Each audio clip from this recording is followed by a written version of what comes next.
ही गोष्ट आहे धाराशिव जिल्ह्यातील तुळजापूर तालुक्याच्या तीर्थ खुर्द या छोट्याशा गावातील एका सामान्य महिलेची, जिच्या असामान्य कर्तृत्वाला महाराष्ट्र शासनानं बळ दिलं, स्वप्नांना पंख दिले, उद्योजिका बनण्याची उमेद दिली। सौ सुरेखा सुभाष कानडे, उन्नती महिला दूध संकलन केंद्राद्वारे गावातील कित्येक हातांना रोजगार देणाऱ्या एका सामान्य कुटुंबातील महिला उद्योजिका। सुरेखा वहिनींच्या तीर्थ खुर्द या गावात एकही दूध डेअरी नव्हती, मात्र अनेकांकडे गाई म्हशींसारखी दूध देणारी जनावरं होती। यातूनच आपण गावात दूध संकलन केंद्राद्वारे उद्योग उभारू शकतो ही गोष्ट लक्षात आल्याने सुरेखा वहिनींनी गावातील 15 महिलांना हाताशी घेऊन उन्नती महिला दूध उत्पादक गटाची स्थापना केली।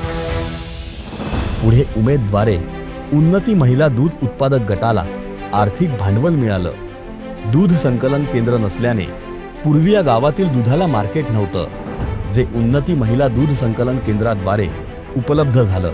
या डेअरीमुळे गावातील दुधाला चांगला भाव मिळू लागला व पैसे थेट खात्यात जमा होऊ लागले। परिणामी गावातील अनेक महिलांनी बँकेत अकाउंट उघडलं।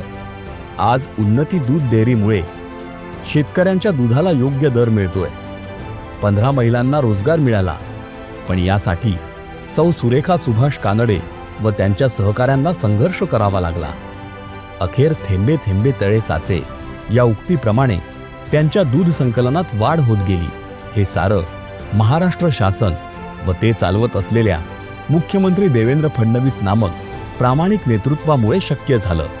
देशाचे पंतप्रधान माननीय नरेंद्र मोदीजींनी सांगितलं विकसित भारत तयार करायचा आहे, पण मोदीजींनी सांगितलं भारत जर विकसित करायचा असेल तर आपल्याला या भारताची 50% लोकसंख्या असलेल्या आमच्या ज्या महिला आहेत, माता आहेत, भगिनी आहेत, मुली आहेत, यांचा विकास करावा लागेल। जेव्हा महिला विकासाच्या केंद्रीकरणात येतील, आर्थिक विकासाच्या समावेशनात येतील, त्याच वेळी देश विकसित होऊ शकतो।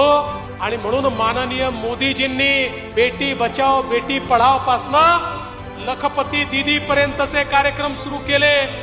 या महाराष्ट्रामध्ये परवाच जळगावला 11 लाख लखपती दीदींचा सत्कार आम्ही केला, ज्या आपल्यासारख्याच सामान्य गृहिणी होत्या, पण आज कोणी वर्षाला 2 लाख, कोणी 4 लाख, कोणी 8 लाख कमवत आहेत मोदीजींच्या लखपती दीदी योजनेच्या अंतर्गत। आणि आम्ही त्या दिवशी निर्धार केला महाराष्ट्रामध्ये किमान 1 कोटी बहिणींना येत्या काळामध्ये लखपती दीदी बनवायचं।